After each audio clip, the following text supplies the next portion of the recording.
Hi friends, చూడండి ఈరోజు అయితే కస్టమర్ మన దగ్గరికి ట్యాబ్ కనెక్టర్ అయితే ఒకటి ఇరిగిపోయిందని చెప్పి తీసుకొని వచ్చారు. యాక్చువల్గా ఏంటంటే ట్యాబ్స్కి మార్కెట్లో కనెక్టర్స్ అనేవి దొరకవు. మన దగ్గర ఏంటంటే లక్కీగా సేమ్ ట్యాబ్ ఒకటి, డెడ్ ట్యాబ్ ఒకటి మన దగ్గర ఉంది. దాని కనెక్టర్ని దీనికైతే మనం ఈరోజు రీప్లేస్ చేస్తున్నాం. అంటే కస్టమర్ వేరే 2-3 షాపులకి వెళ్ళినా కూడా కనెక్టర్ దొరకలేదని చెప్పేసి ఇచ్చేశారు. బట్ మన దగ్గర లక్కీగా ఏంటంటే ఆ ట్యాబ్ ఉండటం వల్ల సేమ్ ట్యాబు ఆ కనెక్టర్ అనేది దొరికింది. దాన్ని ఈ కనెక్టర్ తీసేసి ఆ కనెక్టర్ని అయితే రీప్లేస్ చేస్తున్నాను.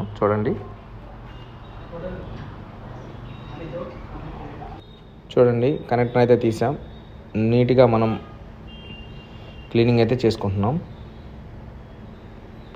యాక్చువల్గా ఏంటంటే మనం క్లీనింగ్ చేసుకునేటప్పుడు చాలా జాగ్రత్తగా క్లీన్ చేసుకోవాలి, ఓకేనా? లేదంటే ఆ పక్కన ఉన్న కాంపోనెంట్స్ కదిలిపోతాయి.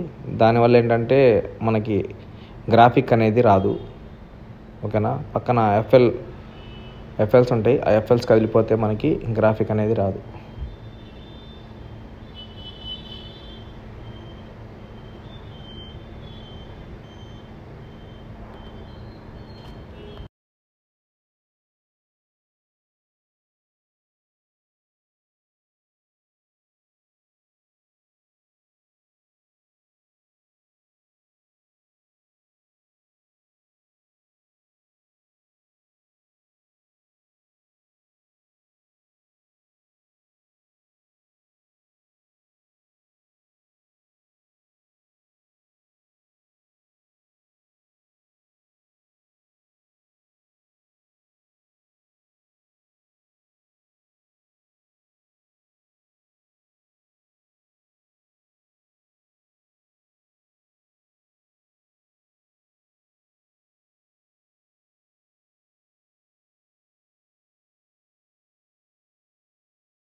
చూడండి కనెక్టర్ అయితే మనం సేఫ్గా అయితే కూర్చోబెట్టేసాం. ఇప్పుడు బ్లేయర్ పెట్టి హిట్ చేసేద్దాం. మీరు కూడా మీ దగ్గర ఎటువంటి మొబైల్స్ ఏ ప్రాబ్లం ఉన్నా కూడా మన దగ్గరికి తీసుకొని రండి. మనం అయితే మీ మొబైల్స్ 100% రిపేర్ చేసి ఇస్తాం. స్క్రీన్ మీద ఉన్న నెంబర్కి కాంటాక్ట్ అవ్వండి. Thank you friends.